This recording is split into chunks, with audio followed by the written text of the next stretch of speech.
Morning at 8:30 in the morning, and we're sitting at this table. I was in the chair at the head of the table where you were seated. My chief of real estate at that time, Bob Hyatt, was sitting, and we were beginning to go through the hot topics. He was looking out the window behind me toward the Empire State Building, Chrysler Building, as we were talking, and he said, a plane just flew by. And we're all sitting there. 4 or 5 of us at the table, and everybody said, planes don't fly over Midtown. There couldn't have been a plane. And we kind of started to talk some more, and it couldn't have been more than 45 seconds, a minute after Bob said he saw the plane, that we heard a boom, and the building kind of shook. At that time, you didn't know what the heck it was. You were thinking maybe it was some kind of air show, and it's a jet that did a sonic boom. You had no idea what it was. I forget even why, but we then, with this television, we turned on the television and went to the news channel to kind of see if there was something maybe happening.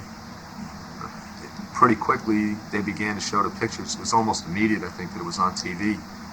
You were getting the pictures of the first tower, and you could see the smoke and the flames. United States Coast Guard calling vessel Ventura.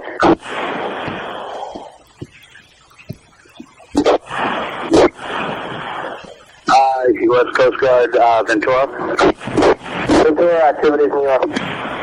Yeah, Cap, sailing vessel Ventura here at the World Trade Center. There's been a major explosion top of the World Trade Center, so you might need to know. Ventura, Coast Guard activities New York, roger. Looks like a plane hit it.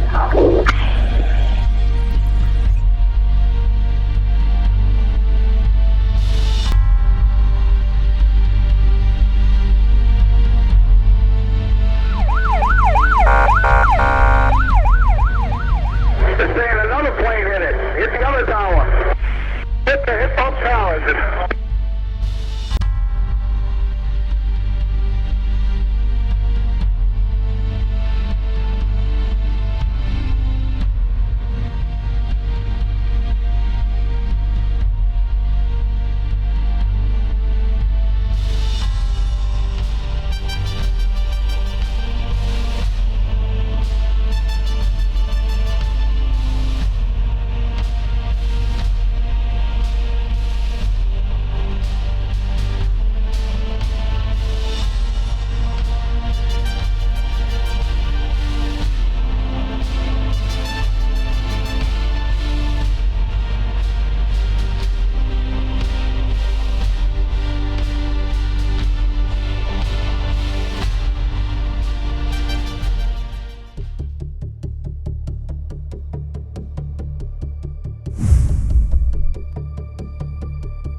Washington approach. Hey, this is Dulles Approach Control. We're tracking a fast-moving primary heading towards the White House. The White House has been advised. All right, I'll tell them. Okay. Yeah.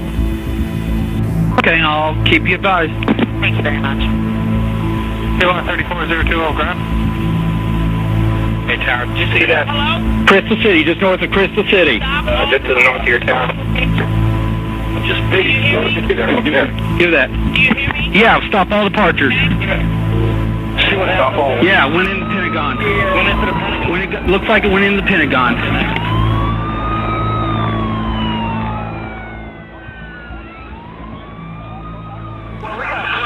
we got planes down. It looks like in the Crystal City area by 14th Street Woods, we all responded. Where? Okay, we have a report. Rescue to 335, Roger. Rescue engine 335. You're aware of the explosion? Yes, we're aware of the explosion. We heard that it was a plane down. Can you confirm? We're not positive, but we are responding from area of the 14th Street Bridge. Engine 101, did it crash over there at the Pentagon? Is that correct?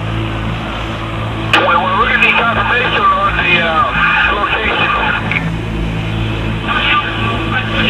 Engine 108, we have a report of a plane crash somewhere in the area of the Pentagon. We're trying to get further. I need you to go over to 1 David.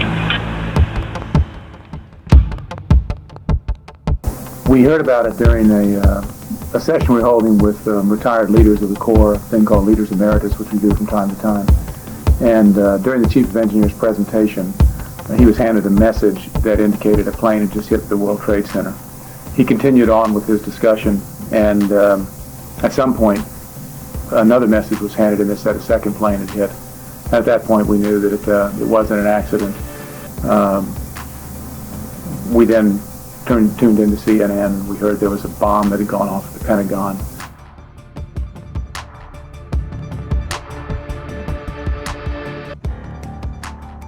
12-hour shifts, 2 crews per boat. Looking back on it, the biggest thing is I would have to say that the feeling of accomplishment, of being able to go down and help out as part of a team and as part of the Corps of Engineers organization, how it was represented by every volunteer down there. It was the tremendous sense of pride that we were in the thick of it and helping out. It made you feel like you were contributing to the nation healing, you know?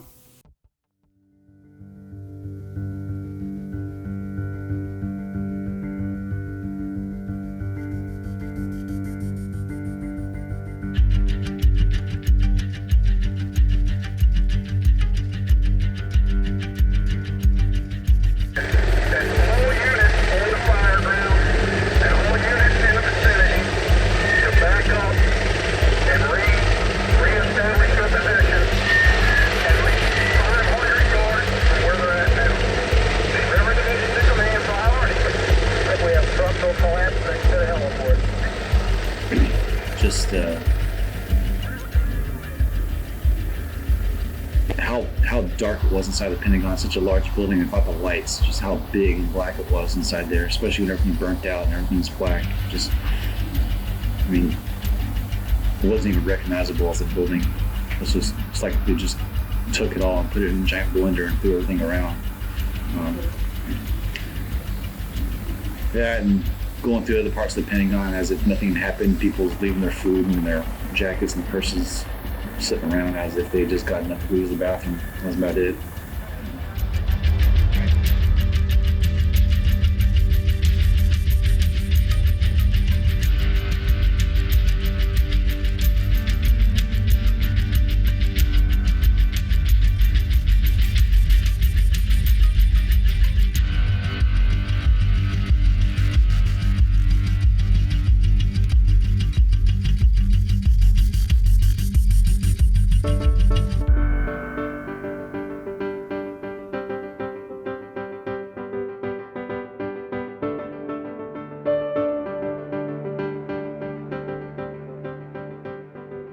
Exciting time. But we got them on the ground and settled in processed. And then Monday morning, they were ready to start working. Come to find out, we were really the first federal agency that the city of New York had asked for. We were really the first soldiers on the ground, other than National Guard and Reserve soldiers local to the New York area. And I thought that was pretty commendable for our soldiers. Once we did get the full team of 31 soldiers on the ground, they did quite a bit of work. Nothing that grand. They pulled a lot of cable and tied in some generators. They had about 24 hours of some pretty good work.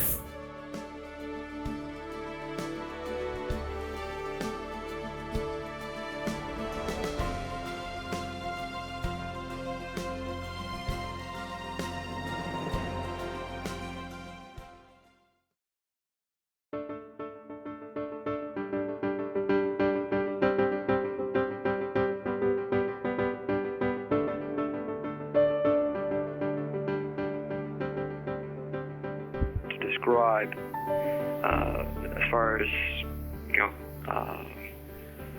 the humanitarian support that we gave to the city of New York in working with all these people from various backgrounds and coming together, not because we wanted to, but because we were put in that situation, and seeing what our role was in this case, the Staten Island landfill, or even the project delivery team. It's just makes you very proud to be an American.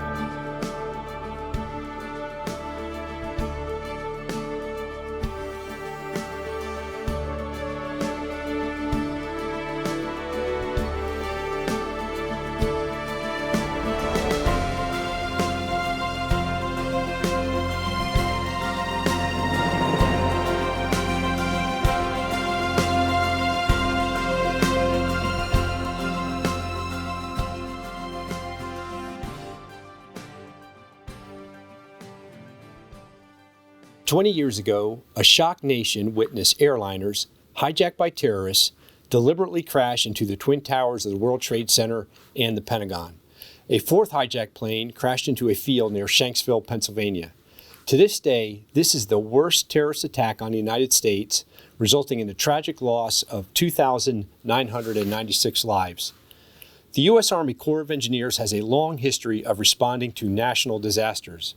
Within minutes, people of the Corps' New York district built a floating barge in New York Harbor to evacuate people to safety from Lower Manhattan. In times of disaster, the Corps is responsible for engineering and public works under the Federal Emergency Management Agency. On 9/11, engineer specialists from around the country deployed to New York to assist with search and rescue, structural stabilization, and to set up temporary power. The Corps also sent deployable tactical operating systems for communication support and managed logistics for rescue and recovery workers. More than 300 Corps of Engineers employees volunteered to help with the city's recovery. The Corps' largest mission was to manage the removal and processing of 1.2 million tons of debris from the World Trade Center site. Every piece of this debris was carefully inspected for evidence, personal possessions, and victims' remains. At the Pentagon, the Corps of Engineers provided structural engineering technical assistance and logistics support to the soldiers and non-commissioned officers of the Engineer Company of the Military District of Washington as they stabilized the building and searched for survivors and victims. The Pentagon's performance withstanding the attack was extensively studied by the Corps' engineers and scientists, and today provides valuable information on how to engineer and build future structures that can withstand attacks such as September 11th. We in the Corps of Engineers remember that terrible day 20 years ago and the lives lost. We are proud that we had a role in helping those in New York and at the Pentagon recover and rebuild. We stand ready to deliver engineering solutions for our nation's toughest challenges. Building strong.